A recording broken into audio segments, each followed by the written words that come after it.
नमस्कार मंडळी, ठरलं तर मग आजचा म्हणजे 16 मेचा फ्रेश असा रिव्ह्यू तुम्ही माझ्या आवाजामध्ये ऐकत आहात. प्रेक्षकांनो, आजचा रिव्ह्यू आहे ना, प्लीज शेवटपर्यंत नक्की पहा. आज खूप काही घडणार आहे. एकतर पहिल्यांदा सचिनला घरातून हाकलून देणार आहेत आणि बहुतेक सायली प्रेग्नंट असावी असं सुद्धा आज आपण या भागामध्ये पाहणार आहोत.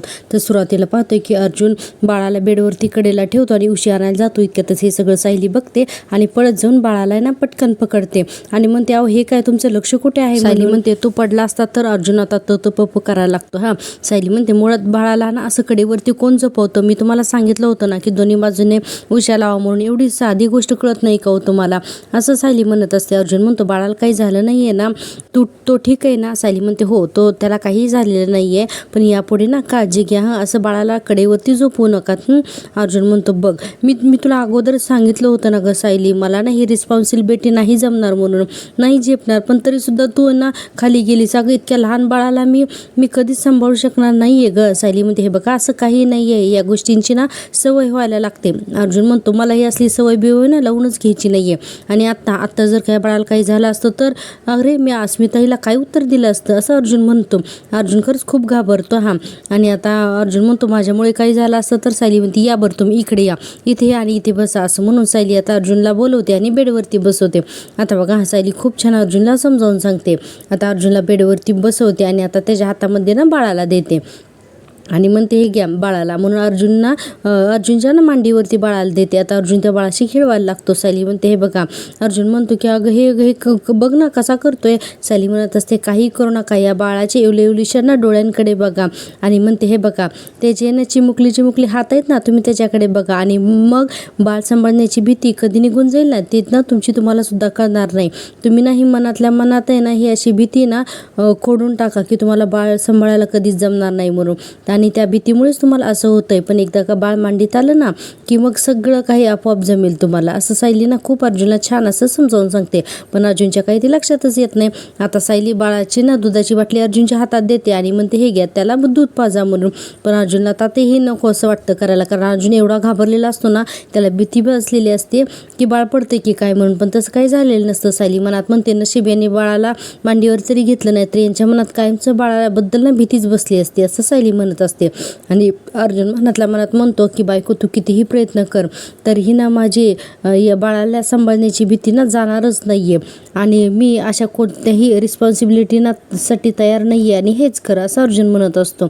इतक्यातच ना सायलीला हाक मारतात कल्पनाताई. सायली म्हणते, आले. तर अर्जुन लगेच म्हणतोय, याला घेऊन जा. हा, सायली म्हणते, हो मी घेऊन जाते. म्हणून आता ती बाळाला पटकन पकडते आणि बाळाला आता बाहेर घेऊन जाते आणि म्हणते अर्जुनला, तुम्ही ठीक तर आहात ना? अर्जुन म्हणतो, हो मी ठीक आहे म्हणून. आणि आता सायली आता बाळाला घेऊन तिथून निघून जाते, आलेच म्हणून. तरीही बघा अर्जुनच्या डोक्यातून अजूनही विचार जातच नसतात. आपण आता पाहतोय पुन्हा खालचा हॉलमधला सीन. इकडे विमल म्हणत असते की कल्पनाताईनं, वहिनी बरं झालं तुम्ही आलात ते. हे बघा, सायलीताईने ना आंबा घालून शिरा केलाय, जरा चाकून बघता का? म्हणून विमल कल्पनाताईंना सांगते टेस्ट करायला. आता कल्पनाताई एक घास खातात त्या शिऱ्याचा आणि त्यांना खूप आवडतो. ते म्हणतात, वा खरंच खूप मस्त झालाय हा शिरा. इतक्याच प्रतापराव येतात आणि म्हणतात, काय विमल, काय एवढं स्पेशल काय बनवलंय? कल्पना अगदी चवीनं खातीये. कल्पनाताई म्हणतात की विमलने नाही, सायलीने बनवलाय शिरा, खूप छान झालाय, आंब्याचा शिरा केलाय. आता प्रतापराव सुद्धा ना लगेचच एक चमचा ना खाऊन बघतात आणि त्यांना सुद्धा तो शिरा खूप आवडतो. ते म्हणतात, वा खरंच खूप सुंदर झालाय ग शिरा. आणि म्हणतात, फारच छान झालाय, हां अगदी प्रतिमाच्या हातची चव आहे याला म्हणून. आणि हे दोघं जण सुद्धा खुश होत झालेले असतात. इतक्यातच सायली येते आणि म्हणते, आवडला ना शिरा? कल्पनाताई म्हणतात, तू एखादा पदार्थ केला आणि आम्हाला तो आवडला नाही, असं कधी झालंय का? सायली म्हणते, आई मी खरं तर या पद्धतीने मी कधी शिरा करत नाही, पण मला ना हा प्रतिमातेने शिरा करायला शिकवलाय. प्रतापराव म्हणतात, तो आमच्या लक्षात आलंय, तोंडात घास घातला ना तेव्हाच आमच्या लक्षात आलं. सायली म्हणते, मी बोलताई जरा बशीमध्ये शिरा घेता का? अहो खरं तर ना आज मी पूर्णाजींसाठी हा शिरा बनवला होता. अश्विन भाऊजी म्हणाले ना की पूर्णाजींची शुगर नॉर्मल आहे म्हणून केला हा खास. कल्पनाताई म्हणतात, हो पूर्णाई ना तुला हाकच मारत होत्या, नाश्ता घेऊन ये असं त्या तुला सांगत होत्या. सायली म्हणते, हो. आणि विमलताई जरा बशीत पटकन शिरा घाला ना आणि त्यावरती ना आंब्याच्या फोडीसुद्धा घाला, मी घेऊन जाते हां. आता प्रतापराव म्हणतात, सायली अगं तू आंब्याच्या शिऱ्यावरती आंब्याच्याच फोडी चिरून घालणार आणि पूर्णाईंना देणार आहेस? तर सायली म्हणते, हो त्यांना आवडतं ना, प्रतापराव म्हणतात हो पण हे तुला कसं माहिती. कल्पनाताई म्हणतात अगं तन्वी जेव्हा लहान होती ना तेव्हा शिरा झाला ना किती हट्टाने तन्वी लगेच त्या शिऱ्यावरती आंब्याच्या फोडी घालायची आणि पुन्हा नेऊन द्यायची. सायलीला हे ऐकून तर आश्चर्यच वाटतं. आणि आता कल्पनाताई म्हणतात पण हे तुला कसं काय ग कळलं सायली. आता सायली पण विचारात पडते ना. आता सायली म्हणते की आई मला यांनी इतक्याच प्रतापरावांना वाटतं की अर्जुनीच सांगितलं असेल. प्रतापराव म्हणतात की आम्हाला असं माहिती आहे की हे सगळं तुला अर्जुनीच सांगितलं असेल ना. तर सायली सांगण्याचा प्रयत्न करते की नाही मला यांनी इतक्यातच पूर्णाजी पुन्हा हाक मारतात. प्रतापराव म्हणतात चला जावा आता पूर्णाईंकडे शिरा द्या. तर सायली मनात विचार करते मला तर यांनी आंब्याच्या शिऱ्यावरती आंब्याच्या फोडी घालण्याबद्दल काहीच सांगितलं नव्हतं. मग मला हे सगळं कसं सुचलं असेल. मुळात पूर्णाजींना आंब्याचा शिरा आवडतो हेच मला माहिती नसताना मी वरून आंब्याच्या फोडी घालणारच कशी आहे. मला ना कळतच नाही आहे. पुन्हा एकदा योगायोग झालाय वाटतं. मी ना उगाचच विचार करते असंही सायली म्हणत असते. आता काय होतं कल्पनाताई म्हणतात दे इकडं माझ्याकडे बाळाला. आता त्या बाळाला घेतात आणि सायली काय करते पूर्णाजींकडे शिरा घेऊन चाललेली असते. आणि आपण पाहतोय की सायली आता शिरा घेऊन तिकडे जाते. इतक्यातच आहे ना या कल्पनाताई विमलताई म्हणतात की सायलीताई किती मनापासून तन्वीताईसारखं वागण्याचा प्रयत्न करतायत ना. आणि पुढं म्हणते विमल की आणि त्यांना जमतंय सुद्धा. प्रतापराव म्हणतात हो ना देव करू आणि हिच्या प्रयत्नांना लवकरात लवकर यश मिळू देत. कल्पनाताई म्हणतात हो ना आणि तो शिरा बघून तर पूर्ण इतक्या खुश होतील ना की बस. आणि प्रतापरावना म्हणतात आपण ना त्यांच्या खोलीतच जाऊन बघूयात चालेल. तर प्रतापराव म्हणतात हो चला. तर कल्पनाताई म्हणतात विमल याला ना अस्मिताकडे घेऊन जाशील का. तर लगेच कल्पनाताई काय करतात विमलकडे बाळाला देतात आणि हे दोघं जण आता पूर्णाजींच्या रूममध्ये चाललेले असतात. आता विमल बघा बाळाला घेऊन अस्मिताकडे जायलाच निघाली. इतक्यातच तिथे चैतन्य येतो आणि विमल म्हणते अर्जुन दादा त्यांच्या खोलीत आहेत. अशा चैतन्य म्हणतो पण माझं अर्जुनकडे कामच नाही आहे. माझं काम आहे अस्मिताताईकडे. ती कुठे. तर विमल म्हणते त्या सुद्धा ना त्यांच्याच खोलीत आहेत आणि मी आता त्यांच्याकडेच चालले होते बाळाला घेऊन. तर तुम्ही न्याल का बाळाला. आता चैतन्य म्हणतो अरे वा नेकीवर पूज ये इकडं. म्हणून पटकन चैतन्य काय करतो की बाळाला हातात घेतो आणि म्हणतो चला आता मी याला घेऊन जातो आणि आता विमलला म्हणतो ॲक्च्युली ना मला मगाशी बाळाचाच फोन आला होता. तो मला म्हणत होता की चैतन्य मामा तू मला कधी भेटायला येणार आहेस. मला फक्त लगेच उचलून घे असं बाळ मला म्हणत होतं. विमल म्हणते हो का. आणि बाळाच्या हातात ती बाळाची बाटली देते आणि म्हणते हे पण घेऊन जा. आता चैतन्य अस्मिताच्या रूममध्ये जातो बाळाची बाटली आणि बाळाला घेऊन. आता बघा इथून पुढे ना खूप मोठा तमाशा रंगणार आहे. त्यामुळे आज आहे ना रिव्ह्यू प्लीज शेवटपर्यंत नक्की बघा. आता आपण पाहतो इकडे सायलीने ना तन्वी असलेली त्रिने ना शिरा घेऊन आलेली असते. आता प्रतिमा त्या शिरा खातात आणि म्हणतात वा अगदी तुझ्या आईच्या हातची चव आहे. सायली म्हणते आईच्या हातची. तर पूर्णाजी म्हणतात अगं प्रतिमा गं अशा आंब्याच्या शिऱ्यावरती आंब्याच्याच फोडी टाकून दिल्या ना की सायली पटकन म्हणते की तुला खूप आवडतं हो ना. म्हणून दोघीही हसतात. सायली म्हणते माहिती ग मला मी लहानपणी सुद्धा असं मामीने आंब्याचा शिरा केला की त्याच्यावरती ना लगेच आंब्याच्या फोडी घालून आणून द्यायची ना. प्रतिभा आता पूर्णाजी म्हणतात हो ना आणि घरात कोणताही गोड पदार्थ केला ना की सगळ्यांच्या नकळत तो प्रथम तू मला आणून द्यायचीस. अगदी आपलं टॉप सिक्रेट होतं हे तन्वी असं म्हणून दोघीजणी ना आनंदी असतात.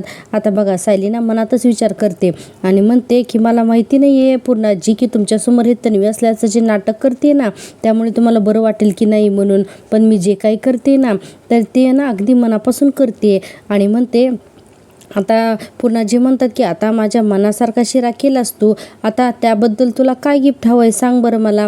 आता बघा सायली म्हणते तुला अजून काय काय खायचं आहे ना ते फक्त मला सांगत राहा बास. पूर्णाजी म्हणतात नाही असं नाही काहीतरी ना मागितलंच पाहिजे. अगं माझं जे काही आहे ते सगळं तुमच्या नातवंडासाठीच तर आहे ना. मग आता पूर्णाजी म्हणतात अगं हे असं फक्त एक निमित्त काढायचं असतं ग बस बाकी काही नाही. मग बघू तुला काय हवं आहे ते. आता बघा इतक्यातच कल्पनाताई आणि प्रतापराव सुद्धा सगळं रूमच्या बाहेरून ऐकत असतात. सायली म्हणते पूर्णाजी मला ना तुझी साडी हवी आहे देशील. तर आता पूर्णाजी म्हणतात देवा आता साडी मागायला तू काय लहान आहेस का. आजी मी किती छान चित्र काढले आता मला तुझी साडी देणं नेसायला. असं करा असं म्हणायला लहानपणी वीस का गं तू. अशा काठापदराच्या आणि अशा मोठ्या साड्या तुम्ही नेसता का गं सांग बरं. आणि वापरलेली साडी कशाला हवी आहे तुला. मी तुला ना एक छान नवीन साडी घेऊन येते ना. सायली म्हणते नाही पूर्णाजी मला ना तुझी वापरती साडीच हवी आहे. पूर्णाजी म्हणतात का माझी लहानपणी साडी नेसून घरभर फिरायचीस तशी करणार आहेस का आत्ता. तर सायली म्हणते तुझी साडी नेसून मिरवीन मी पूर्णाजी. असं सायली अचानकच बोलून जाते आणि म्हणते तुझ्या साडीच्या पदरातून ना मला मायेचा ओलावा पुन्हा एकदा जाणवायचा आहे. तुझ्या पदरात असलेली ऊब मला जाणवायची आहे. ती साडी नेसल्यावर आहे ना तुझा आशीर्वाद माझ्यासोबत असल्यासारखं मला वाटतं ग. असं सायली पटकन बोलून जाते आता म्हणजे त्याच भरात बोलून जाते. आता लगेच पूर्णाजी म्हणतात वेडी ग वेडी तुला जी साडी साडी हवी असेल ना माझी ती घेऊन जा, अगदी हक्काने घेऊन जा. कुठली साडी हवी तुला सांग बरं. आता सायली भानावर येते ना आणि म्हणते की साडी. पूर्णाजी म्हणतात अगं असं काय बघतेस, अगं मी वापरलेली साडी तुला हवी आहे असे म्हणालीस ना आत्ता. मग आता कल्पनाताई आणि प्रतापराव हे सगळं बघत असतात. पूर्णाजी म्हणतात जाऊन कपाटात घे तुला जी हवी ती साडी. सायली म्हणते बरं. म्हणून आता बघा सायली कपाटाच्या दिशेने तर जाते, पण तिला ना कळतच नसतं की ती काय बोलते आणि काय करते ते. सायली म्हणते माझेही नकळत मी हे नक्की काय बोलून गेले, मी काहीच न ठरवता नेमकी तन्वीसारखी कशी काय वागते, असं सायलीला प्रश्न पडतो. आता बघा सायली काय करते, पूर्णाजींचं कपाट उघडते आणि त्यातून ना साड्या शोधत असते. त्यातली एक साडी तिला खूप आवडते म्हणून ती साडी जवळ घेते अगदी आणि पूर्णाजींकडे आणून दाखवते आणि म्हणते पूर्णाजी हे बघ ही साडी. म्हणून सायली म्हणते पूर्णाजी हे बघ ही साडी मी घेऊ का गं. तर पूर्णाजी म्हणतात अगं घे की. अगं या साडीमुळे ना फक्त माझाच नाही तर तुझ्या आजोबांचा सुद्धा आशीर्वाद तुला मिळेल. हा काय आहे ना की ही साडी ना यांनी मला एका दिवाळीला भेट म्हणून दिलेली होती आणि त्यावेळेस मला म्हणाले होते की ही साडी ना आपल्याला नाच झाली ना की तू तिला दे. हां त्यावेळेस ना मी खरंच खूप हसले होते असं पूर्णाजी सांगत असतात. आणि ते बघा सायली पण हसायला लागते. पूर्णाजी म्हणतात अगं खरंच त्यावेळेस ना मी खरंच खूप हसले होते. मी म्हटलं होतं अहो तुम्ही फार दूरचं बोलताय तुम्ही, आपल्याला नात होईपर्यंत फॅशन बदललेली असेल, आवडीनिवडी बदललेल्या असतील. तेव्हा ते ना मला ठामपणे म्हणाले होते आपली नात इतकी गुणी असेल ना की ती स्वतःहून ही साडी मागेल असं पूर्णाजी म्हणतात. आता कल्पनाताई आणि आता कल्पनाताई आणि प्रतापराव हे ऐकत असतात ना. पूर्णाजी म्हणतात याची किंमत कळेल का आपल्या नातीला असं हे म्हणाले होते आणि बघ ना आता यांचंच म्हणणं आज खरं ठरलं का नाही. असं पूर्णाजी ना आठवून थोड्या भावूक होतात आणि म्हणतात ही साडी नेसव तू, तुला खरंच खूप शोभून दिसेल. सायली त्या साडीकडे ना मायेने बघत असते आणि म्हणते पूर्णाजी मला माहीत नाही मी तुझी इतकी सुंदर आहे की नाही ते, पण तुझी ही साडी ना मला नक्कीच सुंदर बनवेल असं सायली म्हणते आणि साडीला ना अक्षरशः कवटाळते. प्रतापराव म्हणतात आपल्याला माहिती की सायली हे नाटक करते, पण कधी कधी वाटतं की ही लहानपणीची गोड तन्वी आता खरंच परत आली मोठी होऊन म्हणून, हो की नाही गं. तर कल्पनाताई म्हणतात हो ना मला सुद्धा तसंच वाटतं. आणि पुन्हाही बघा ना पुन्हाही ना सायलीमुळे ना किती आनंदात आहेत आणि पूर्णाजी आता सायलीच्या वरून आहे ना स्वतःची म्हणजे दृष्ट काढतात असे बोटं वगैरे मोडू ना. आता कल्पनाताई म्हणतात की सायलीला ना अर्जुनने त्या सगळ्या बारीक सारीक गोष्टी सांगितल्या नसतील आणि तन्वीसुद्धा ना लहानपणी पूर्णाईंकडून अशाच साड्या लहानपणी मागवून घ्यायची हे सुद्धा ना अर्जुनीच सांगितलं असेल. अर्जुनने अगदी बारीक सारीक गोष्टी सांगितलेल्या दिसतात सायलीला असं हे दोघं जण बोलत असतात. प्रेक्षकांना इथून पुढे नक्की बघा हा खूप इंटरेस्टिंग घडणार आहे. आता पुढे ना चैतन्य अस्मिताच्या रूममध्ये आलेला असतो. अस्मिता आता निराश असते. चैतन्य म्हणतो आपलं काय ठरलं की काही गोष्ट झालं तरी या गोष्टी आपण मनाला लावून घ्यायच्या नाहीत आणि तुला कधीही मन मोकळं करावंसं वाटलं तर तुला माहिती आहे अर्जुन अश्विन आणि मी आम्ही तिघे सुद्धा आहोतच हो ना. असं म्हणून चैतन्य काय करतो आता अस्मिताच्या खांद्यावर हात ठेवतो आणि म्हणतो अजिबात काळजी करायची नाही. इतक्यातच काय होतं की सचिन येतो आणि नेमका दरवाजा उघडतो आणि बघतो की चैतन्यनं अस्मिताच्या खांद्यावरती हात ठेवलेला असतो. आता बघा सचिन काहीच्या काही बोलायला लागतो. बाप रे आज आहे ना खरंच टोक केलेलं असतं सचिनने. आता सचिन आतमध्ये येतो आणि म्हणतो की एक्स्ट्रीमली सॉरी मी तुम्हाला डिस्टर्ब केलं बहुतेक असं म्हणायला लागतो. आता अस्मिता आणि चैतन्यला काहीच कळत नाही. आता सचिन म्हणतो नाही दार बंद आहे, मला बघितल्यानंतर कळायला हवं होतं की तुम्ही दोघं जण आत आहात म्हणून सॉरी मी ना नॉक करायला हवं होतं. ठीक आहे तुम्ही दोघे जे काही करत होतात ना तर ते चालू ठेवा, मी थांबतो बाहेर. आता चैतन्य म्हणतो अरे तू काय बोलतोयस हे, मी ते बाळाशी खेळायला आलो होतो फक्त, मी निघतोच आहे आता. तर लगेच सचिन म्हणतो अरे का थांब ना, कशासाठी निघतोयस तू, अरे थांब रिलॅक्स हो असा सचिन चैतन्यलाच म्हणायला लागतो आणि म्हणतो अगदी नेहमीच्या हक्कानेच थांब ना, नको जाऊस. आणि म्हणतो की त्याचं काय आहे ना चैतन्य की हल्ली माझ्यापेक्षा माझ्या बेडरूममध्ये तूच जास्त दिसतोयच आम्हाला. तर चैतन्य जोरात ओरडतो सचिन म्हणून आणि बघा तो म्हणतो की हे बघ तू ना काहीतरी गैरसमज करून घेऊ नकोस. सचिन म्हणतो गैरसमज नाही रे, अजिबात मी गैरसमज करून घेत नाहीये. आणि अस्मिताकडे बघतो आणि बघा तिला म्हणायला लागतो की मला आत्ता खरं काय ते कळायला लागलेलं आहे. अस्मिता म्हणते की तुझं डोकं तर ठिकाणावर आहे का, तू काय बोलतोयस ते तुला कळतंय का, अरे तू कुठला सूर पकडलायस. आणि म्हणतो की चैतन्यला अस्मिता म्हणते मी चैतन्याला ना लहानपणापासून ओळखते, अर्जुन आणि अश्विन हे दोघं जणांसारखाच आहे, तो मला मानलेला भाऊ आहे तो माझा. आता सचिन म्हणतो मानलेला भाऊ आणि आणि म्हणतो की अरे मग तरी हे फारच संशयास्पद आहे बाबा तुमच्या दोघातलं जे काय आहे ते. आणि सचिन म्हणतो की मानलेल्या भावाचं लेबल लावायचं आणि काय वाटेल ते करत सुटायचं का. हा सचिन काही बोलायला लागतो. हा बापरे. पुढे म्हणतो की पण तुमच्या दोघांचं काय चाललंय ना ते मला बरोबर कळतंय. आणि म्हणतो की मूर्ख नाही आहे मी. आणि त्या चैतन्यकडे ना खूप रागाने बघत असतो आणि आता तिथून निघून जातो. आता सचिन तिथून निघून गेल्यानंतर अस्मिताला ना खूपच राग येतो आणि म्हणते की आय एम सॉरी. हा चैतन्य म्हणतो अस्मिता या तू का सॉरी म्हणतेस. अस्मिता म्हणते नाही बरोबरच आहे तुझं. हे सचिनचे घाणेरडे विचार आहेत ना हे इथेच आपल्याला संपवायला हवेत म्हणजे ठेचायला हवेत असं अस्मिता म्हणते. आणि म्हणते बाद झाला आता तू चल. म्हणून आहे ना चैतन्याचा हात घेऊन ओढत जाते ना हॉलमध्ये. आता हॉलमध्ये सचिन पोचलेला असतो. इतक्यातच आहे ना पाठीमागून जोरात ओरडत अस्मिता जाते. सचिन थांब करून खूप ओरडत जाते आणि म्हणते की तू तोंडाला येतील ते आरोप करून निघून जाऊ नाही शकत. सचिन म्हणतो का. आता बघा हॉलमध्ये ना सगळेजण जमायला लागतात. सचिन म्हणतो का वाटेल ते आरोप करायचा ठेका काय तुम्ही सगळ्यांनी फक्त घेतलाय का. अस्मिता म्हणते तुझ्यावरती ना कोणीही खोटे आरोप करतच नाहीये सचिन. तुझे जे केलंयस ना तेच आम्ही तुला फक्त ऐकवतोय तुला तेच ऐकावं लागतं असं अस्मिता म्हणत असते. आता घरच्या सगळ्यांना कळतच नाही ना हे काय चाललंय ते. अस्मिता म्हणते ते कसं आहे ना काही वेळ झालेल्या माणसाला जग कसं सगळं पिवळं दिसतं ना तसंच झालंय तुझं काहीतरी असं अस्मिता म्हणत असते. पुढे आपण पाहतोय अस्मिता म्हणते की तुला जगातला प्रत्येक माणूस हा तुझ्यासारखाच ना घाणेरडा दिसतो म्हणून ना तू असं बोलतोयस. प्रतापराव म्हणतात एक मिनिट हा नेमकं काय झालंय मला कळेल का. आता सचिन म्हणतो तुमच्या मुलीलाच विचारा ना अगोदर ती काय देवी लावते ती. अर्जुन जोरात ओरडतो आवाज खाली. सचिन पण आवाज चढवतो नाही ठेवणार आवाज खाली म्हणून. आता बघा ना इथे चांगलेच भांडणं होतात. हा सचिन म्हणतो तुमच्या सगळ्यांच्या नाकाखाली अर्जुन तुझी बहीण आणि तिचा मित्र काय दिवे लावतात ना ते जरा डोळे उघडून बघ असं अर्जुनला सचिन म्हणतो. आणि आज ना सचिनचा सुद्धा आवाज खूप वाढतो. अस्मिता ओरडते ना सचिन तोंड बंद ठेवायचं म्हणून. आता अस्मिता जेव्हा असं म्हणते सगळेजण बघायला लागतात. सचिन म्हणतो मी थोडे दिवस साक्षीला काय भेटलो तुम्ही सगळ्यांनी तर मला नको ते ऐकवलं आणि आता तुझ्या या अफेअरला बहीण भावाचं नाव देतेस. बापरे हा सचिन खरंच खूपच खालच्या लेवलचा दाखवलाय. हा आपण पाहतो की पुढे सचिन म्हणतो अगं तू तुझ्यापेक्षा वयाने लहान आहे याचा तरी विचार कर. आता या अस्मिताला इतका राग येतो ती सचिन म्हणून जोरात थोबाडीत ठेवून देते ना या सचिनच्या. आणि या सचिनला आता खूप राग येतो. हा अस्मिता जोरात खणखणींना मारते या सचिनला. आता बघा हा पुढे आपण पाहतोय की सगळेजण बघत राहतात म्हणजे एवढ्या टोकाची भांडणं गेलेली असतात यांची आज. सचिन म्हणतो तू माझ्यावरती हात उगारलाच अस्मिता असं तिला म्हणायला लागतो आणि म्हणतो की मी तुझा नवरा आहे हे तू विसरलीस का तू. सायली म्हणते हे तुम्ही कधी लक्षात ठेवलंस म्हणून अस्मिता ताईने लक्षात ठेवायला हवं.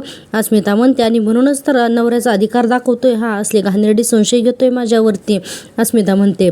आता चैतन्य म्हणतो सचिन प्लीज वाटेल ते आरोप मी खपून घेणार नाही सांगून ठेवतोय. अस्मिताई म्हणतो मी तिला ताई अरे बहीण भावाचं नातं तरी कळतंय का तुला असं चैतन्य सचिनला म्हणत असतो. सचिन चैतन्याला म्हणतोय ताई म्हणणारे काय होतंय रे. हा तुझ्या मनात वेगळेच विचार चालू आहेत मला कळत नाहीये का असं ना सचिन चैतन्यालाच बोलायला लागतो. आता अर्जुनला तर खूप राग येत असतो. अस्मिता म्हणते आमच्या नाही तुझ्या मनातले विचार वेगळे आहेत. आणि अस्मिता पुढे म्हणते आणि आमच्यावरती आरोप करून तू तुझं साक्षीबरोबरचं प्रकरण झाकण्याचा प्रयत्न करतोयस का रे जे अजून सुद्धा सुरू आहे आणि हे ना मला चांगलंच माहिती असं अस्मिता म्हणते. आता बघा अर्जुनला सुद्धा कळतं की म्हणजे हा अजूनही साक्षीला भेटतोय ते. अस्मिता म्हणते तरी सुद्धा ना आमच्या घरामध्ये तुला ठेवून घेतलंय हे तुझ्यावर केलेले उपकार समज. आता लगेच सचिन हाऊ डेअर यू म्हणून आहे ना अस्मिताच्या थोबाडीत द्यायला जातो. इतक्यात अर्जुन पळत येतो ना ए सचिन म्हणून आणि त्याचा हात पकडतो आणि म्हणतो की अस्मिताईवरती हात उचलण्याची तुझी हिंमतच कशी झाली. सायली म्हणते सचिन भाऊजी ही तुम्हाला मिळालेली ना शेवटची संधी असं समजा. आणि म्हणते की तुम्ही पुन्हा एकदा अस्मिताईंवरती हात उगारलात ना तर आता याद राखा. आता बघा लगेच अर्जुन म्हणतो तुझाच हात तोडून आहे ना दुसऱ्या हातात देईन तुझ्या लक्षात ठेव. आणि म्हणतो की त्याला जोरात धक्का देतो हा अर्जुन. आता सचिन आहे ना खूप रागारागाने सगळ्या घरच्यांकडे बघत असतो. कल्पनाताई म्हणतात तू आता स्वतः पकडला गेलायस ना म्हणून तू आता अस्मिता आणि चैतन्याच्या पवित्र नात्यावरती ना घाणेरडे आरोप करतोयस असं कल्पनाताई म्हणत असतात. आणि पुढे त्या म्हणतात की अरे अजून तू किती पातळी सोडून वागणार आहेस सांग ना असं म्हणल्यानंतर सचिनची ना मस्ती अजूनही उतरलेलीच नसते. अर्जुन म्हणतो तुला बहीण भावाचं नातं काय कळणार आहे. अरे तुला कुठलंच नातं तरी काय कळणार आहे. सायली म्हणते अस्मिताताई तुमच्या बाळाची आई आहे याची तरी चाड राखा ना सचिन भाऊजी. आता लगेच सचिन टाळ्या वाजवायला लागतो हा आणि लगेच म्हणतो वा वा म्हणून टाळ्या काय वाजवतो. बापरे हा सचिनानं आता काही बोलायला लागतो. सचिन म्हणतो म्हणजे तुमच्या सगळ्यांचा अस्मिता आणि चैतन्याच्या लफड्याला सपोर्ट येतो असं बोलायला लागतो. बाप बापरे, अस्मिताला तर हे सहनच होत नसतं आता. आता बघा पुढे काय होतं की सचिन म्हणतो की ती चैतन्यकडून गिफ्ट घेते, तासन तास त्याच्याशी गप्पा मारत बसते, नवऱ्याकडे दुर्लक्ष करते आणि हे सगळं तुम्हाला चालतंय तर सुभेदारांना हे सगळं चालतंय तर, असा सचिन म्हणायला लागतो. सचिन पण आता खूप मोठ्या आवाजात बोलत असतो. सचिन म्हणतो पण मी एखाद्या मुलीकडे साधं नुसतं बघितलं तरी सुद्धा मी वाईट ठरतो. वा वा. आता अर्जुन आहे ना त्याचा शर्ट पकडतो आणि म्हणतो पुन्हा जर का अस्मिताई आणि चैतन्याचं नाव घेतलं ना तर याद राख गाठ माझ्याशी, असं अर्जुन आहे ना आता सचिनला धमकीच द्यायला लागतो.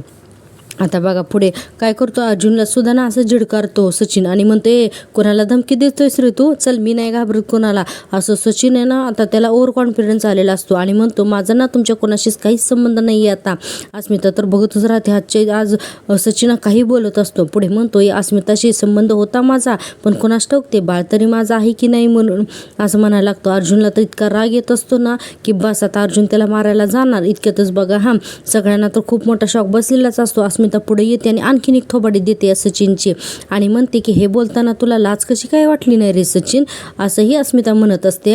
आणि बघा सचिनला सुद्धा खूप राग येत असतो आणि अस्मिता म्हणते की इतके दिवस ना मी उगाच विचार करत होते की तुला माझ्या आयुष्यात राहू द्यायचं की नाही ते, आणि म्हणते पण तुझी लायकीच नाही आहे माझ्या आयुष्यात राहण्याची, असं अस्मिता म्हणते. आणि बघा पुढे म्हणायला लागते की सचिन तुला ना आत्ताच्या आत्ता आमच्या घरातून आहे ना तू निघून जायचं, पुन्हा आम्हाला ना तुझं तोंड दाखवू नकोस, आणि आता लवकरच मी डिवोर्स पेपर पाठवणार आहे तर त्याच्यावरती ना निमूटपणे सह्या करायच्या आणि आता आपली भेट कोर्टातच होईल, कळलं, असं अस्मिता सचिनला म्हणते. आता बघा सचिन आहे ना अजूनही सचिनच्या अंगातली मस्ती काही कमी होत नसते.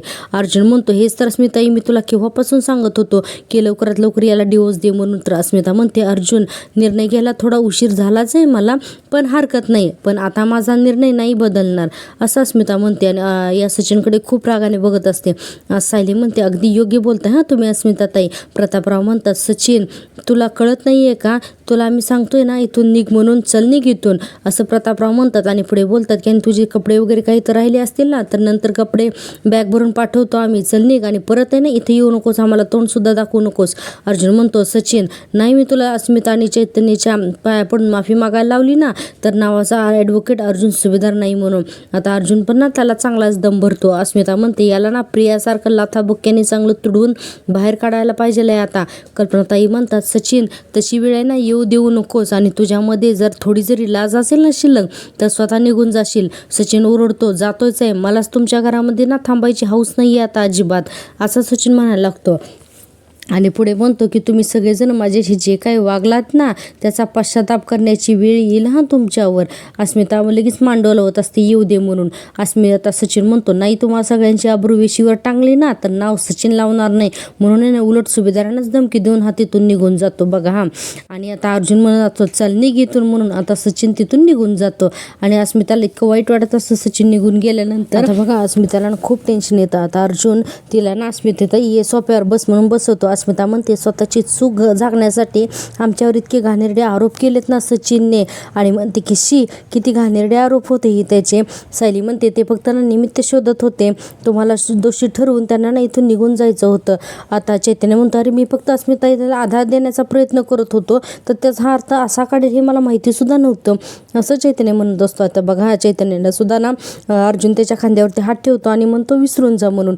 प्रतापराव म्हणतात चैतन्य जी झालं ते विसरून जा, तुमचं नातं कसं आहे ना हे करण्याची लायकीच नाही येते सचिनची, तू कुठे त्याच्याकडे लक्ष देतो, असं प्रतापराव म्हणतात. अस्मिता म्हणते की आपण एकमेकांसाठी काय आहोत ना चैतन्य हे आपल्याला चांगलंच माहिती आहे, आपल्या नात्याला कोणतंही नाव देण्याची अजिबातच गरज नाही आहे, कारण का तर ते नातं बहीण भावाच्या नात्यापेक्षा पवित्र नातं आहे, असं अस्मिता म्हणते. आता सगळ्या घरच्या अर्थातच हे पटत असतं. सायली म्हणते अहो तुम्ही लवकरात लवकर यांच्या घटस्फोटाचे पेपर तयार करा. अर्जुन म्हणतो ते पेपर तर तयारच आहेत, उद्या अस्मिताच्या मी ना फक्त अस्मिताईच्याच होकाराचा वाट बघत होतो. सायली म्हणते या सगळ्या गोष्टी आता लवकरात लवकरच व्हायला हव्यात, हा माणूस लवकरात लवकर आपल्या आयुष्यातून यांना निघून जायलाच हवंय, आणि तो जेवढ्या लवकर जाईल ना तेवढं बरं आहे म्हणून. आता कल्पनाताई सुद्धा म्हणतात की हो सायली ना अगदी बरोबरच बोलते. आता इतक्यातच हे वाक्य नेमकं पूर्णा जे ऐकतात आणि म्हणतात सायली तुम्ही या तन्वीला सायली का म्हणताय? बापरे, आता अजून एक डोकेदुखी म्हणून अर्जुनला तर अक्षरशः टेन्शन येतं.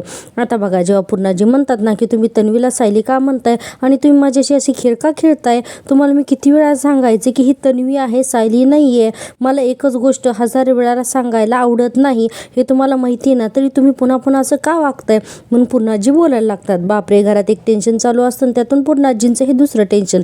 पूर्णाजी म्हणतात, मी किती वेळा सांगितलंय की माझी ही नात तन्वी आहे, बस. आता मला परत जर का कुणी तिला सायली म्हटलेलं मी पाहिलं ना, तर मी आता ते खपवून घेणार नाही, असं पूर्णाजी आता घरच्यांनाच दम द्यायला लागतात.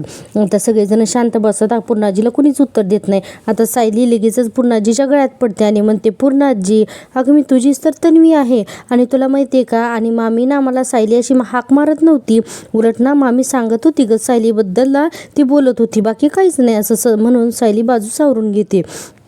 आता पूर्णाजी म्हणतात, मला नाही यांच्यापैकी कोणाशी सुद्धा ना अजिबात बोलायचं नाही आहे, चल आपण जाऊया इथून म्हणून. असं पूर्णाजी म्हणतात, तू चल बरं माझ्या खोलीत, चल माझ्यासोबत म्हणून सायलीला घेऊन जातात पूर्णाजी. अर्जुन म्हणत असतो, मला ना आता हे सगळं एकत्र हँडल करायला ना जमतच नाही आहे, निदान पूर्णाजी तरी नॉर्मल असते ना तर सचिनवर फोकस करायला आलं असतं, असं अर्जुन म्हणत असतो. प्रतापराव म्हणतात, आणि तरी बरं सायलीने ना खूप चांगलं हँडल केलं आहे, नाही तर काय स्फोट झाला असता ना आणि काय अनर्थ झाला असता, बापरे. आता अस्मिता म्हणते की डॅड, अनर्थ तर झालाच आहे, एकीकडे पूर्णाजीची अवस्था करणारी ती प्रिया आणि दुसरीकडे माझ्या आयुष्याचा सत्यानाश करणारा हा सचिन.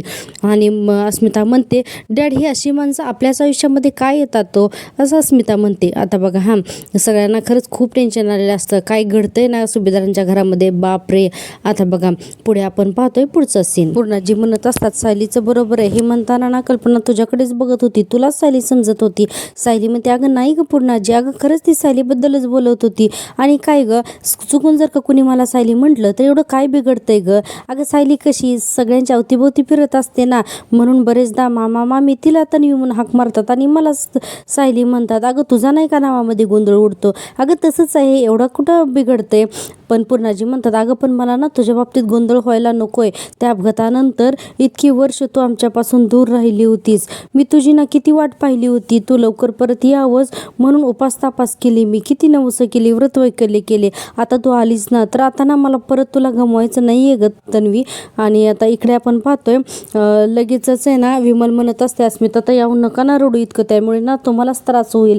अस्मिता म्हणत असते, या सगळ्यामध्ये माझ्या बाळाचा काय दोष आहे, सगळेजण अस्मिताच्या रूममध्ये आले असतात. अस्मिता म्हणते, सगळ्यांना जर त्या सचिनला जर का त्या मुलीच्याच मागे जायचं होतं तर मग माझ्या बाळाला या जगामध्ये त्यांनी येऊच तरी का दिलं म्हणून.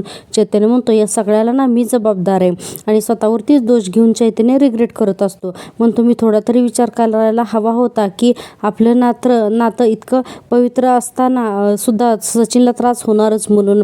आता बघा अर्जुन आहे ना चैतन्याला समजावतो आणि म्हणतो, चैतन्य अरे त्यात तुझा काहीच दोष नाही आहे रे, प्लीज तू ना स्वतःला असं ब्लेम करून घेऊ नकोस बरं. तर चैतन्य म्हणतो, अरे असं कसं म्हणतोयस तू, अरे माझ्याचमुळे आज एक बाळ त्याच्या वडिलांशिवाय वाढणार आहे आणि तू असं कसं बोलतोस म्हणून. प्रतापराव म्हणतात, अरे नाहीतर बाप होण्याची लायकी होतीच कुठे या सचिनची, अरे बाप झाल्यावर जबाबदारी संपत नाही, उलट ती सुरू होते आणि हेच सगळ्यांना कळत नाही, असं प्रतापराव म्हणतात. आता बघा पुढे आपण पाहतोय की इकडे सायली म्हणत असते की तुम्ही तन्वीच्या बाबतीत किती हळवे आहात ना पूर्णाजी, तन्वी आपल्याला सापडलेलीच नाही, उलट आपण एका वेगळ्याच मुलीला तन्वी समजत होतो, हा धक्का नंतर तुम्ही कसा पचवणार आहात, असं सायली मनातच विचार करत असते. आणि म्हणते, पूर्णाजी तू ना मला अजिबात गमवणार नाहीयेस, हे बघ ना तुझ्या समोर आहे का नाही, आणि आता तर मी तुझ्या मांडीवर सुद्धा झोपणार आहे, तू मला थोपट असं म्हणते सायली. आणि बघा लगेच पूर्णाजींच्याच मांडीवर झोपते. पूर्णाजी सुद्धा म्हणतात, ये ग ये म्हणून तिला असं मांडीवर झोपवतात आणि आता तिला थापटवत असतात. आणि प्रेक्षकांनो, आज आहे ना ठरलं तर मग आजचा हा भाग इथेच संपतो. तुम्हाला जर का मी दिलेला रिव्ह्यू आवडत असेल ना तर प्लीज माझ्या चॅनलला सबस्क्राईब करा आणि व्हिडिओला लाईक नक्की करा. आता बघा पुढच्या भागामध्ये ना आणखीन इंटरेस्टिंग भाग होणार आहे. काय होतं ना की सायली तिच्या रूममध्ये येते आणि ना अर्जुनने ना रूममध्ये रूम फ्रेशनर मारलेला असतो आणि त्याचा वास आहे ना तो सायलीला सहनच असतो, म्हणून जाते आणि तिला उलटी होतच नाही. सायली म्हणते, अरे मला उलटीसारखं तर झालं पण उलटीच होत नाहीये, आणि म्हणते अरे ही सगळी गरोदरपणाची तर लक्षणं नाहीत ना. आता अर्जुन आणि चैतन्य दोघं जण सुद्धा ना रूममध्ये आलेले असतात तणतणत, आणि अर्जुन म्हणत असतो, मला तर नाही हे सचिनचं काही कळतच नाहीये, मूल होण्याबद्दल तो काय बोलला ना हे सुद्धा मला पटलंच नाही. सायली म्हणते, काय म्हणाले बाबा मूल होण्याबद्दल, तर अर्जुन म्हणतो, ते म्हणाले की मूल होणं हे क्लॅरिटी नसते, पण जेव्हा ते होतं ना तर त्याचे सगळे परिणाम ना बाळाला बघावे लागतात. आणि सायली काही झालं ना तरी आता आपण बेबी प्लॅनिंग करायचं नाही. आणि सायली म्हणते आणि मी जर का आता गरोदर असेल तर, असा सायलीला प्रश्न पडतो. आणि आता सायली टेन्शनमध्ये असते. आता हे सगळं आपण उद्याच्या भागात पाहणार आहोत. प्रेक्षकांनो, तुम्हाला जर का मी दिलेला रिव्ह्यू आवडत असेल ना प्लीज चॅनलला सबस्क्राईब करा आणि हो व्हिडिओला नक्की लाईक करा. भेटूया उद्याच्या भागात. तोपर्यंत टेक केअर, बाय बाय.